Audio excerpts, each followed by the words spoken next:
begin that now. So this session is now officially being recorded. Just make sure everyone was aware of that. We also wanted to go ahead and let you know that there's going to be a Google form at the end of this session that you'll need to fill out in order to get paid. I do see the chat question about where will it be available. Hopefully you received a link to a PD sheet, a Google Doc that gave you the link to the session. Is how you found this in the first place. I'm going to go ahead and place the link to the recording right there, but Jim David, I see, is in the chat or in the call as well. He may be able to give us a more definitive answer on where these will be accessible after this. Jim, any insight? Yeah, once we have them all posted, we'll put them back in that shared Google Doc that has all the links to the trainings. Okay, that's about what I thought. So you'll be able to go back to that same document, and instead of clicking on the link to join this meeting, you'll click on the link to access that recording. So obviously there's been a lot of talk around what next year will look like and what does that mean for us as teachers, as coaches, and all of that. And I wanted to just get a quick check-in and see, and you can respond either in the chat or vocally, but what is everyone's experience here already with using ClassDojo? What do you already know? What have you used it? Let's just start with, has anyone used it previous to this? Maybe with a show of hands or just a shout out. See a couple hands there. Yep, okay. I've got a few coming through in the chat there. Okay, and then the virtual hand raised there by Monica. Awesome. Pam, good to hear you use it quite a bit. So you'll be taking over the session in about 5 minutes. Said absolutely not. Okay. Daughter used it. Okay. Yeah, that avatar dressing up is a big deal. That is high engagement. And I see Stephanie saying she still can't hear very well. I'm going to go ahead and switch over to my other mic source, and we'll see if that'll help address that. And then, yep, seeing it from Related Arts, and we use that at my school as well.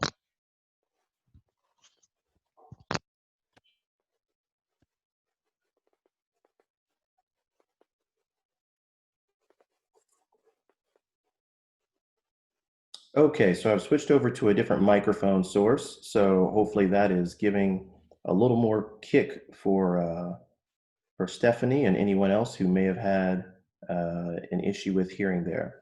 So, well, I'm seeing some claps. All right, very good. All right, so yeah, definitely. Oh, and there we go from Lauren. Hey, good to see you, Lauren. Just wanted to let you know then that, yeah, there's a lot of great experiences, we hope, around ClassDojo. And what we're hoping to show you today are some things that you haven't thought of for how to use ClassDojo, again, specifically around communication and relationships, but we're also going to really get into some of the nuts and bolts behind how it can be used as a learning management system, an LMS. So we really want you to be able to take that away by the end of this as well. Again, it is only 45 minutes, so we won't spend, it will not be a deep dive, more of a high level overview, but you should have enough to be dangerous by the end of this session. So we're going to get into that. The other questions that I wanted to start off with then, as we're looking at ClassDojo and this tool, what questions or concerns do you already have about ClassDojo and its usage, or as a usage for communication, as someone has already said, or even as it is compared to maybe our current system like Canvas or anything like that? If there were any questions or concerns that you wanted to go ahead and pop into the chat there or shout out, and we'll make sure that we keep a note of that and can address them as we move along.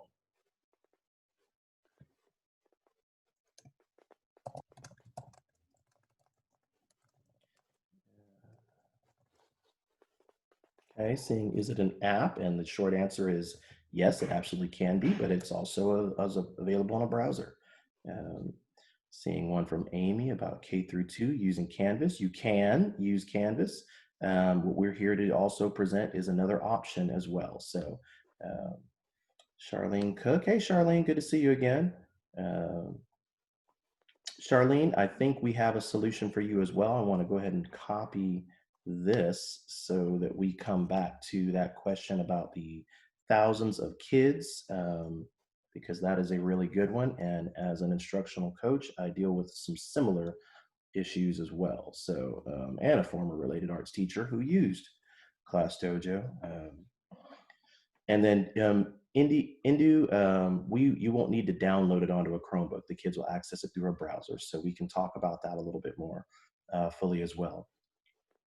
Okay, well, I'm seeing, and go ahead and continue to populate those. I'm going to get ready to switch and turn this over to Colleen, because we want to give you a chance to get into this, see what it looks like, get some of your questions answered maybe live, and if more pop up, again, continue to populate that chat. I'll be monitoring that piece while Colleen is speaking because she won't be able to see that as well. So again, continue to do that, but I'm going to go ahead and turn this over and mute my mic, and hopefully you guys will enjoy and really be astounded by some of the tools that ClassDojo has at its disposal. Oh, and Colleen, don't forget to tell them, well, I'll just tell you, I am a ClassDojo mentor, which is, that's pretty cool. But Colleen is actually a ClassDojo ambassador, or is just finishing up her current reign as one. And so she is next level highfalutin awesomeness. So please make sure that you, if you have lots of questions, as Jim said, if there's any awesomeness that you want to tweet out about this later, at AOE Will and Colleen Ryan. But if it's terrible, it's just at Colleen Ryan. So you can go ahead. Thanks for that. Yep. And with that, take it away. Well, welcome everyone. I'm so excited to have you here and show you ClassDojo. So hopefully I can live up to the hype Arthur just gave me. So as we know, our current situation, COVID has changed the way that we've taught and the way that we're having to, present learning and communicate with parents. And so ClassDojo has been a great tool for me that I actually used during our first half of the virtual learning. And I also use it in an everyday classroom. So it really made jumping into virtual learning a lot easier.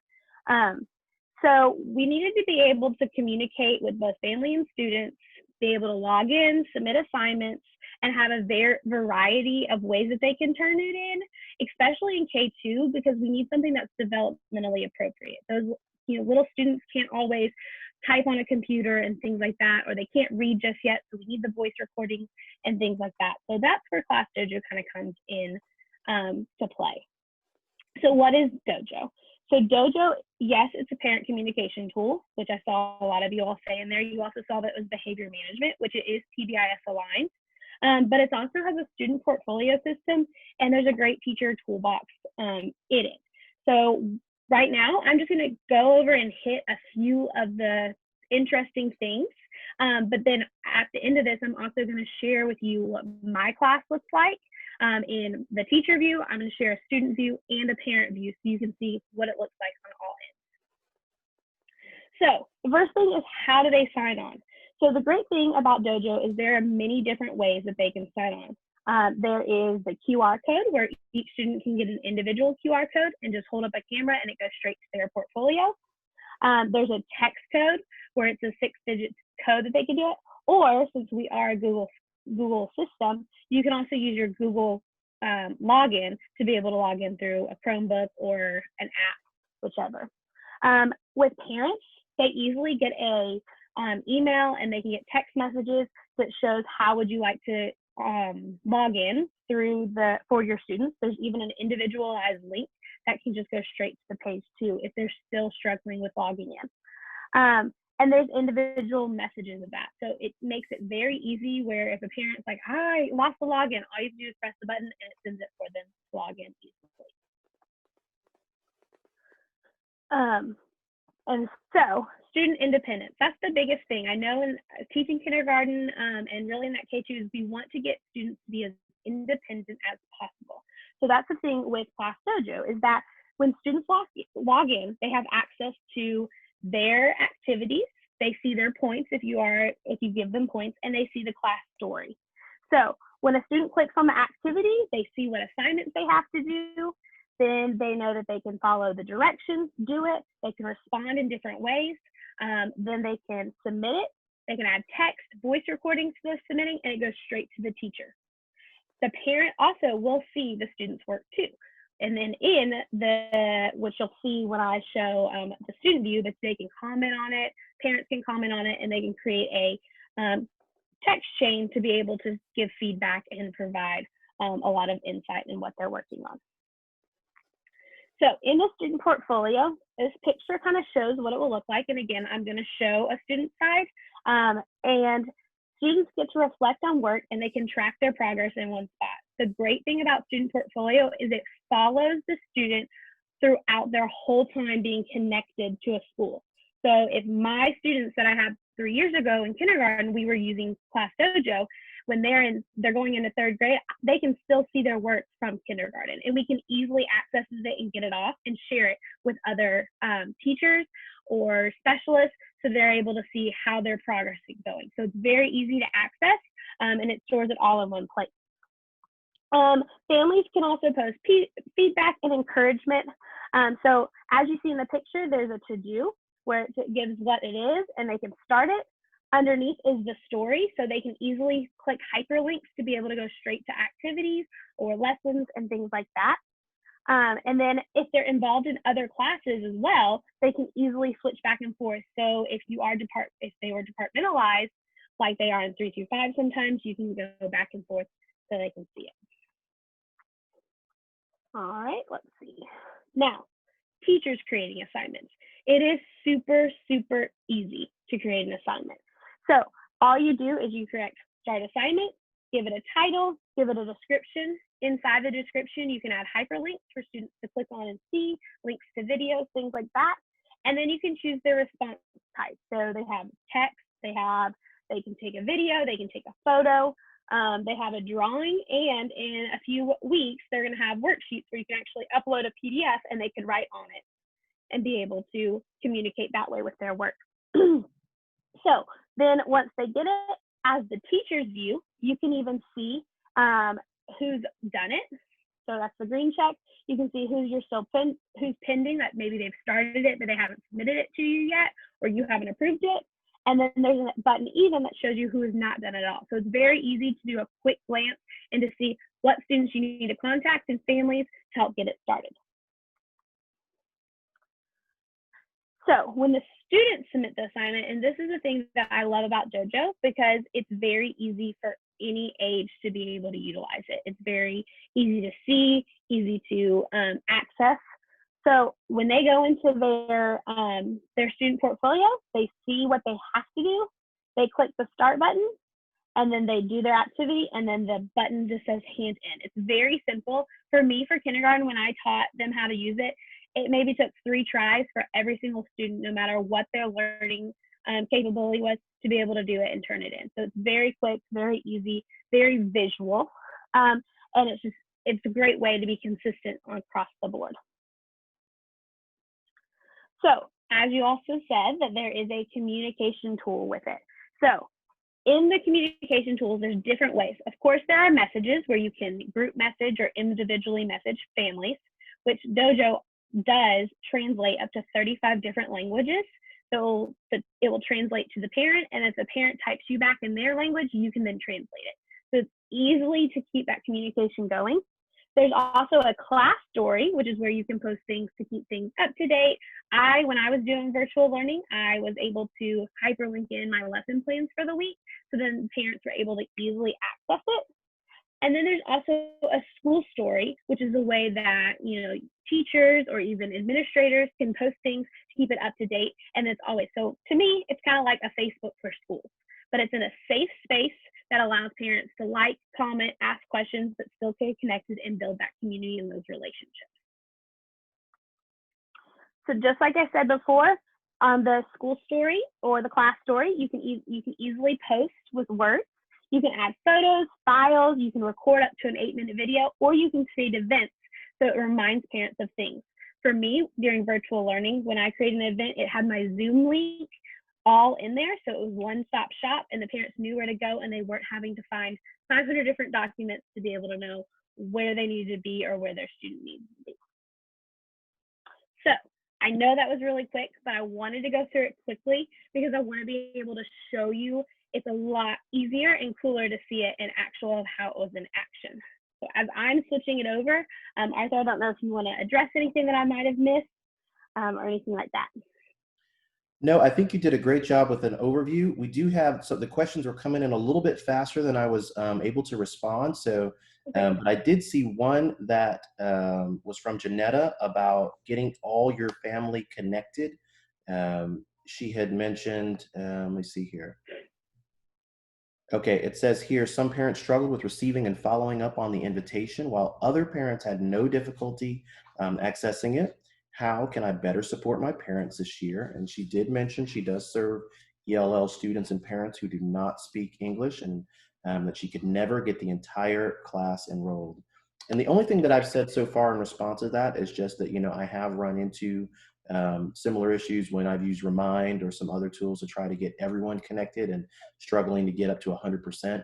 I also mentioned that it does allow parents to select their own language when they receive the invite. So, but yeah, I thought that might be a great question for us to address a bit here. Yeah, so Dojo actually now, it used to just be where you only could submit an email for them to be able to sign up, but now parents can sign up with a cell phone number as well. So that is what helped me.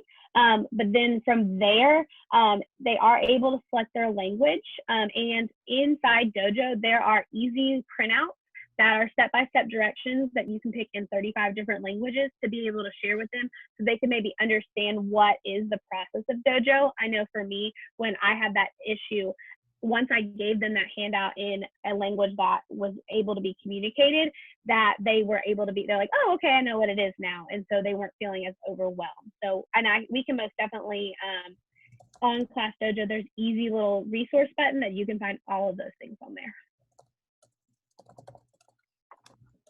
All right, so this is my class from this past learning year. So as most people know, that every student gets a little avatar that some people like to change and things like that. And you can use this as a behavior management system. I use this during virtual learning to help build that, excitement of turning in work and being involved. So when they completed activities, they earned points for it, and then they were able to redeem it virtually, having maybe an individualized lunch with the teacher, or I sent them a postcard, things like that, just to keep building those relationships and getting them excited and proud for learning. At the bottom, you're going to see all these really cool tools, which these really get used a lot when you are in the physical classroom setting. So there's the big ideas is a great social emotional piece where they're already pre-made videos that build onto the social emotional learning of a student. They're with the little ClassDojo avatar, so it's really engaging and the kids like it, and it's a lot of fun. There's a timer to keep it going. There's, the picker, the random picker. You can select multiple students to get points. You can take attendance through here, which helps me just to know in virtual learning because it keeps it tracked. And then there's a teacher toolkit that has a whole bunch of other things that build relationships and build learning. So there is a timer, the random is there, a group maker, noise meter, music, think your shared directions. So that was just very quick because I really want to get into showing how I communicate and build those relationships. But it's an easy thing to play around with. So Class Story is where I'm going to start. So Class Story is your class's Facebook page, essentially. On there, you can see where you can add, you can type in things that you want to remind the parents about. I keep it up even in the summer, so I make sure to share things with them. As you can see, you can hyperlink items in it, so it's really quickly for a parent. If they're on their phone, tablet, or device, they can just click it, and it goes straight to it, and they don't have to copy, paste, and move things around. In there, they can like and they can comment. What I do love is I can see who has and has not viewed it. So if I click on the views, it gives me a list of what all of them, or I can divide it by what parents have seen it or what students have actually seen it. So it's helpful for me to know maybe who do I need to specifically call and check in with and things like that to help keep those relationships going and building. I'm going to scroll down, so maybe just a moment since it's been a little bit since school. loading. So this kind of goes into how I shared my lessons during virtual learning. So as I said before, you can easily hyperlink in a document and it's easily accessible and it stays in one shot. So I would have my weekly calendar where the parents could click in it. It gave them the week of items that they could do. There was a chart of, I had some families that just wanted a checklist, and so there was that. And then I had other families that where I easily wanted daily lessons. And so there was for each day, there was a Google slide that went straight to it and showed them what to do. And then I made sure to share what days and times would be our Zoom, but that you also see that there was, I created an event for it so it was easily to stay on there. Arthur, do you want to add anything onto that? No, but I did have a question from Indu. I apologize if I'm mispronouncing your name. She asked about how many classes can you create since I'm a vision teacher and my students vary in age and school. I've never had an issue with multiple classes. I told her I've had over 30 running concurrently with no problem. However, multiple schools, I wonder about what that looks like for a teacher to be in a directory for multiple schools. Do you have any feedback or information on that, Colleen?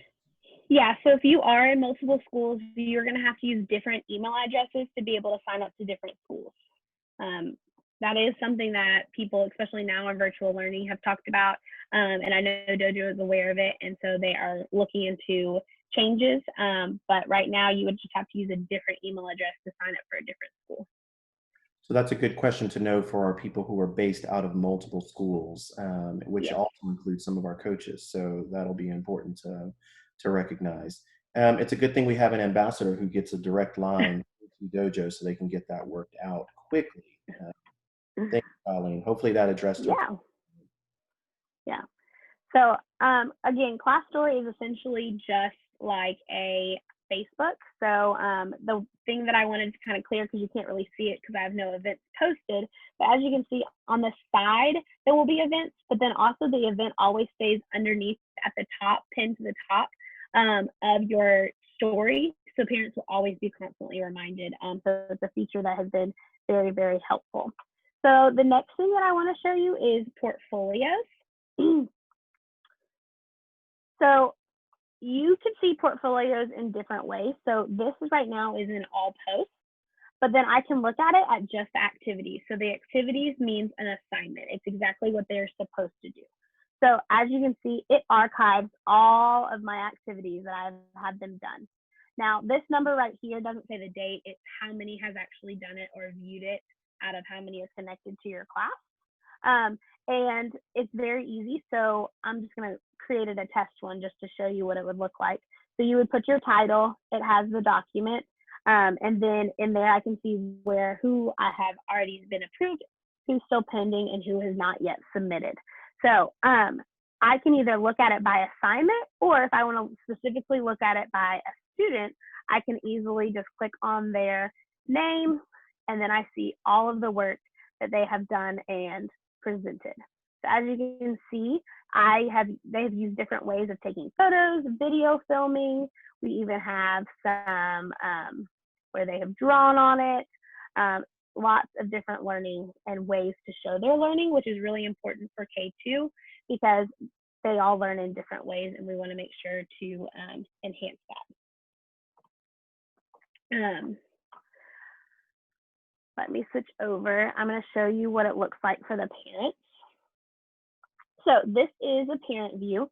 So I always create a fake student in my dojo to be able to play around with. So my fake student is Mr. Pickle Snickle. And so as you can see for the parent, they see the home page is where they can see the class story and the school story post, where they can be able to access it. And here is the messages, whoever is connected to the classes. So if me and Arthur are on the same class, they can message either one of us as teachers to be able to share any information or ask any questions. But then parents can also access their student's account by just clicking on their student's name and being able to see what work that they have done, and they can then comment and like it. So it's very easy to have it kind of all in one-stop shop, so they're not having to go back and forth. The great thing about with Dojo is that there's no limit on how many teachers you have connected to your class. So at Rivermont, we have every teacher is connected to each other's class to stay up to date in information, which then helps build that relationship and that community. So parents, if you teach an extracurricular, you're still able to connect and pair with them. Now, during virtual learning, our like special ed or speech pathologists and things like that, they ended up creating their own class so they could make sure that things are staying private with just those parents and those students and being able to assign work that way. Because if you're connected to one big class, the assignments then go to every student. So there are some workarounds of creating that, but there is no limit to how many classes you have. So if you have, 30 groups, you can easily do that. But our related arts, it was really nice that they just stayed connected to our class, so they weren't having to create their own. So we just shared them, and then that's how they sent out, oh, this is what you're doing for PE today, or this is what you're doing for math. And it really helped streamline communication, and it really narrowed down any confusion and things like that. So this is going to be the student view. So as I said before, students can log in with a QR code. They have a link, or they can use their Google login. There's many different options. So as you can see, they are able to change their avatar. I will say with the younger ones, they don't realize that unless you show it to them. So you don't have to really worry about that too much. So up here is if they just want to communicate with you or talk with you, they can easily pick an activity that they want to do. As you scroll down, there's always a to-do. If there's a to-do button, they will easily see where it is. They can click on it, and it will tell them, and you can see what the directions are and things like that. And then they have access to this class story, so then they can see what the assignment is. So for your more independent students, especially in second grade, they can easily just scroll to wherever the lesson was and click on the links to be able to start and watch those video lessons. I think Arthur had said it in the chat or maybe out loud. There is Nearpod, which Jessica is going to be presenting later on today and all this week. And that's going to be a really great tool to be able to integrate in with ClassDojo, because you can easily just share the links to your students that way.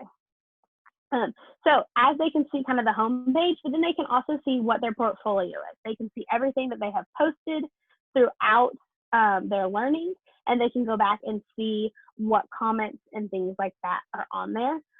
So it works really, really well to see it. And then their to-dos is still at the top. So I always told my students that once to-dos are empty, then you're done for the day, just to kind of keep them encouraged and engaged. Arthur, is there anything else that you want to add on?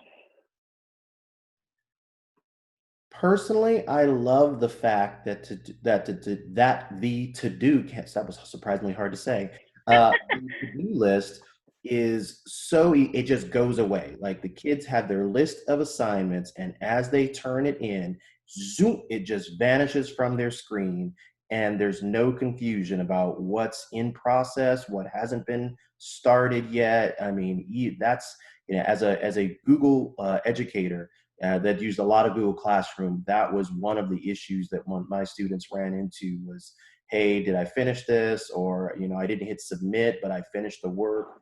There's no issue here. It's very clear when the kids get that, what they have to do and what is gone. So that's a great thing for our littles. Right. And so it's easily for a parent view or for a teacher's view to see, like it gives you a date stamp of when they turned it in. And then it stays up. So even if they wanted to do past work, it will stay up until you archive it and you just put it kind of like you hide it. But it's so easy to just be able to see who's done what. And then if I click on it, I would be able to then, you can see where there's comments from all the other teachers that are interacted with it and things. So it really puts it all in one place. And it's nice for me to be able to just quickly see, okay, what students am I losing? I can easily click to see, oh, these people had not submitted, so I can reach out to them and contact them. Are there any questions or clarifications? I know it was a very quick overview, but we want to be encouraging of your time and just kind of give you a snippet. I will say with Dojo, you can't break it. So just if you dive in and you start playing around, but they also have a really great resource bank, pre-made videos to help you understand. They have it in a video, they have them in blog posts. That's really able to help you navigate and explore with it. Colleen, I put my question in the chat box. Can the students resubmit after you've given them feedback? Yes. So the great thing about Dojo is when they send it in, they have it will go to you first. So it's kind of like a waiting room. So when they submitted it, it's a waiting room. I look at it. Okay, is it what I want? Then I can approve it. If not, I say send back, and they get a notification, and it's still there for them to then edit and do things like that. I see someone asked, do parents have to print any documents? So as I have not made them have to print any documents, any of the activities that I picked were either using a blank sheet of paper that they had at home or using a video. I will say in a few weeks, worksheets are going to be available. So you'll easily be able to upload a PDF document where the students can easily write right on top of it and be able to use it. You also can then send in hyperlinks, and that's what we're talking about with Nearpod, where if you wanted it to be where they have to drag and drop things, Nearpod is going to be a great way to be able to integrate it on. So you do not have to have the parents print anything off if you don't want to. And that Another question. Oh, I was just going to say that worksheet one is going to be a game changer where you can just upload that image there. And I will step back so I think it was Laverne can get that question answered. Last year, many of my students didn't have devices, but they did have a smartphone. Is ClassDojo compatible to any phone that they can use? Even though the screen is small, the students can still be able to work on that? Yes, actually, a majority of my students being kindergarten, a lot of them have those Kindle tablets or were using their parents' phones, and it was easy for them to be able to access it. It's capable on Android and on Apple products to be able to download, or you can use it through a web browser. So it takes that, if they don't have a device, then it's easily accessible still. Okay, thank you. I see somebody else ask, do related arts teachers share with grade level teachers, or do we make our own class? It's going to be up to your school. I will say as a related arts teacher, it's going to be best that you just get a class shared. Just so then you're not having to sit there and manually type in, the 300 students that are in your school into civics. So if I was my teacher for my Ryan robots, I just easily shared it with my music and library and STEAM teachers, and then they were accessing it, and they can still post on school stories, they can create assignments and things like that. And the great thing about it is the parents know who it's coming from. So it would say, if Arthur posted an assignment in mine, it would say, Arthur is posting assignments for library today, and they would know who was doing it. So I would say the best way is for your teachers to share it with you. And I'm going to jump in on that, Colleen, because I think this comes back to the question that Charlene asked at the beginning. For me, as a related arts teacher, just a couple of years ago, I connected with all the teachers that were using ClassDojo. And then for those who weren't, I made my own. But the school directory, what's going to happen is that each of those students will get entered into your school's directory and will be available essentially for any teacher to access. And so one of the great things about that is when you get connected to teachers' classes, or you just need to get a hold of a student. As a related arts teacher, it was tough for me to have everyone's phone numbers kind of on tap, right? To be able to get a hold of parents very quickly.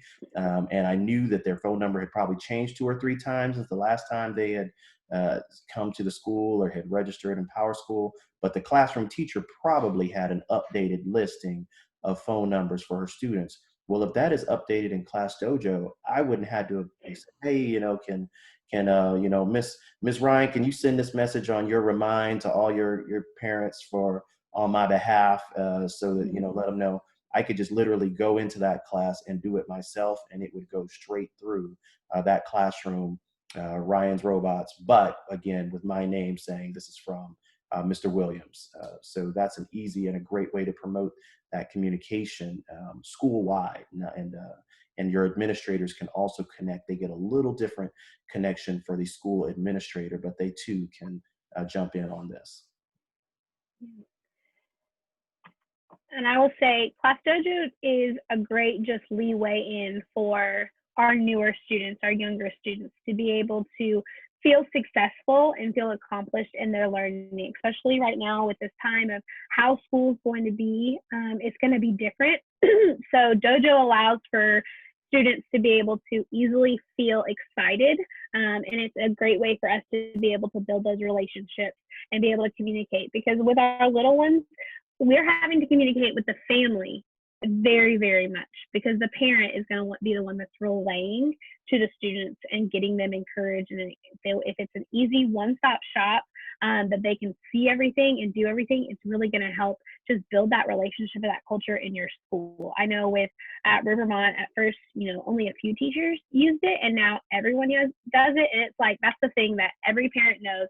Before they call the school and ask the question, they always check Dojo first to see if the answers are on there. And it's been very, very helpful in just building that community.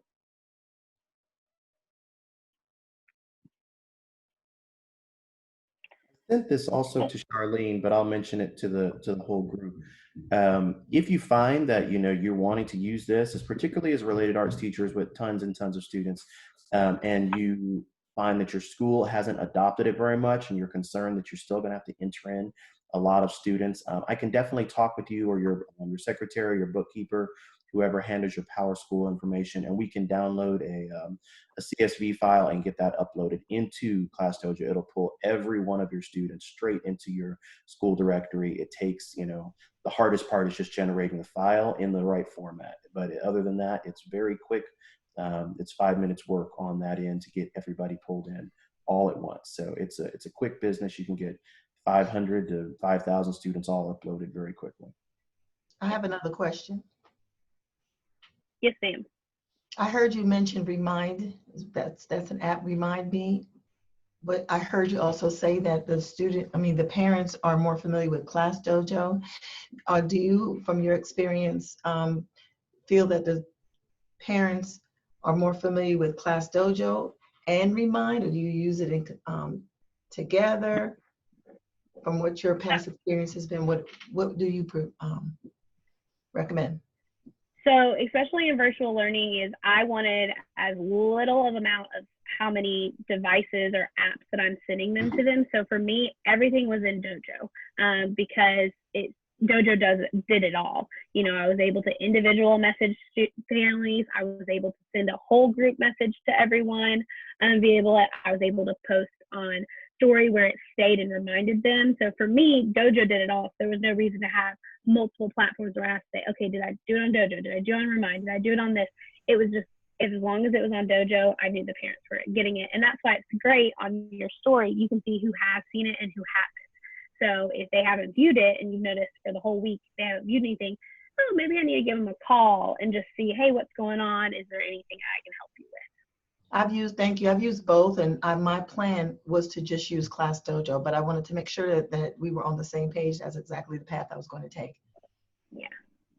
And Laverne, I'm probably the one who muddied the waters mentioning Remind. I just brought that up to show it's a platform that I've used in the past, but now, like Colleen, I pretty much move exclusively with Dojo. No, you didn't muddy the water. I used both, and I have fourth graders, but this year I'm going to be using first graders and have first grade students, and you just made it so easy for me, and that was a light bulb. I'm like, okay, I'm going to do that instead of Remind. Thank you.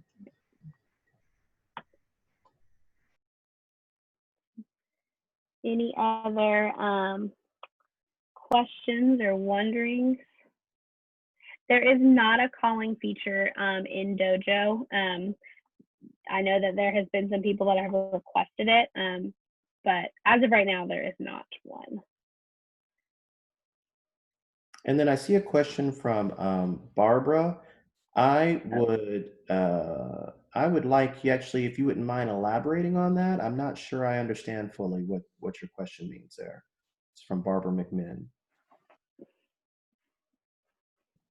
I was just wondering if Zoom is going to be okay to use this year. I know that Hamilton County is, exploring other ways of students viewing lessons when they're not in class.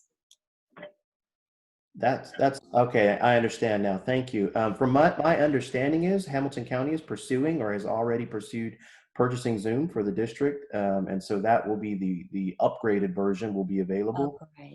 Even if it were not to be purchased, you can still get the 45-minute version that's free, up to the number of participants for the free version. But absolutely, Zoom should still be able to be a tool that is used this year, this upcoming school year.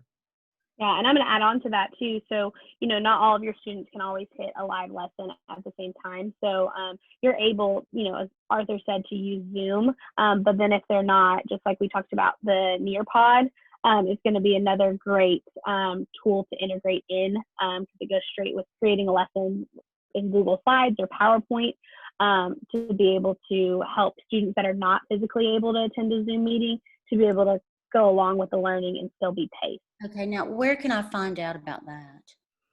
Nearpod. So there is, if you look at the calendar that was shared out, there are, I think, one every day about different ways of utilizing Nearpod. But again, it's going to be recorded.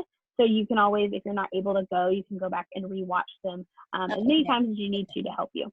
All right, thank you. Yeah, no problem. I have a question. Yes. In the beginning of the year, we used to have the students and parents sign a compact for the students to be videoed. Is there a conflict legally because I like to post what my students are doing? So legally, am I going to be held responsible for which student or which parent don't mind their students being broadcast or not? Where's that responsibility lies on me as a teacher now that we're going into this virtual learning? So I'm going to jump in front of Colleen a little bit here Go and for just state straight out that we are not going to speak above our pay grade. And to say that as far as a definitive answer, we don't have that. Now, I will say, as far as the past has gone, when they enroll online, the default is, unless you opt out, Hamilton County has their video usage requirements, all of that document. By default, parents allow that to be used for the class and beyond. As far as the online enrollment. Now, my wife did the online enrollment this year, so I have not personally seen what the enrollment looks like this year. So maybe Mr. Jim David or Dr. Stewart or anyone that has perhaps a little more depth of knowledge in that can address that. But I will say to you, Laverne, we don't know. And I will add into that is I base it off of, so if I had a student that could not be photographed or anything, I did not post anything that had them in it. And I made sure to let that know. And I will say that Dojo, there's even a tab in Dojo all about how they're protected in their privacy. So they're probably one of the most secure free platforms out there. But I just took it as if they did not sign it and approve it for Hamilton County, I'm not even going to let it happen in my classroom. But yes, I do agree. Maybe if Dr. Stewart or Jim David would like to add on, but that's what I did to be able to protect myself. I think Dr. Stewart is typing something in the chat box. Thank you.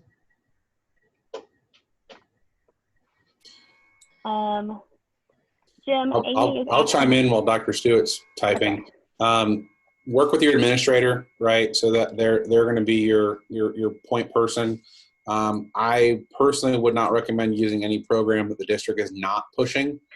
So don't try to create another program and then try to say, well, I could do anything. Always err on the side of protecting kids, right? You don't want to post things. There's still laws out there we have to follow. But definitely work with your principal. Yeah. Dr. Stewart is in agreement. Thank you. We appreciate it. Amy says that the session for today is maxed out. Can she still get on it? So I would check to see if the other days, if there's anything available. But then again, if not, it will be recorded and uploaded to that document and shared out. And there's also some for other weeks as well. So just check to see which ones have available spots. Well, guys, we are just a minute over. We're at 10:46, and I know that was the agreement that we signed up was that this was a 45-minute session. So we are going to bring this to a conclusion. But I did put my email and Colleen's email out there earlier. If you have further questions, again, mine is Williams_A at hcde.org, and Colleen is Ryan_C at hcde.org. So feel free to reach out to one or both of us about any additional questions. And oh, thank you, Jim. I was just getting ready to say I was putting that in there, but he beat me to it. So the document that you will need to click on for getting your paycheck for attending the session, it is in there. It's coming from Jim. It is a Google Doc, or excuse me, a Google form. So please make sure that you do that. Yep, and Colleen's got one in there as well. Oh, actually, it looks like Colleen's is the form that you need to click on. So make sure that you click on that and fill that out for us today. Any questions that we have? So it looks like we've got a question about when will this be posted. I will go ahead and do that immediately and go ahead and revise that link into one that says recorded session. Usually takes about half an hour for my computer to process the video. So we'll go ahead and get that. So hopefully, definitely by this afternoon, you'll be able to see the recording. How many hours do we put in? 0.75. Unless Jim says otherwise. All right, thank you guys, and I look forward to seeing you guys using Dojo. I have a question. Oh. I was in the meeting previously with Jim, and he said we were to enter in 1.0. 1.0. All right, well, like I said, Oh, is it 1.0? unless he said otherwise, there we go. So 1 hour, 1 full hour. Oh, wow. Is it one? Oh, okay. So, I've been feeding myself. The registration says also that that's how it comes out as a 1 hour. Oh, I've been cheating myself. I've been putting in 1 hour is fine. I've been putting in 0.75. Oh, wow. well, my understanding is the form is the same, so you could go back and add the 0.25 on, but Jim may be able to look at that on Okay, paper and just edit it. Let me go and put it in again then. Can you go back and do it again? Do you need the link again? I do need to link again. Yeah, sure. I'll just paste that right here at the bottom. All right, so you should see that in the chat and the most recent one there. Oh, it says PD. Let's see if I can get it again. I have a question. I filled it first time as 0.75, then I filled it up again as 1. Will they take it out? I hope they don't think I'm trying to cheat and get it twice. I don't think anyone's going to think Oh, yeah, it says it did it twice. I can't Yeah, do it again. I would expect that that Jim will be able to help you out as far as. It won't let me do it again. Oh, it won't let you submit a second time? No, it won't let me submit it a second time. Okay, well, I will follow up. I'll go ahead and write your name down, Pam. Okay. I'll follow up with and Jim and just make sure. It won't let me do it again. But like I said, I don't think there'll be any issues with that. And I'm going to write down your last name, Thompson. Okay. Yeah. And 130449. Gotcha. Okay. I'm sorry. No problem. No. Not a problem. And thank you for the clarification on the previous sessions. So I'll know to do that from now on for the rest of them. That's it. 1 full hour. That's terrible. Okay, thank you. Well, no problem. All right. Take it easy, All guys. right.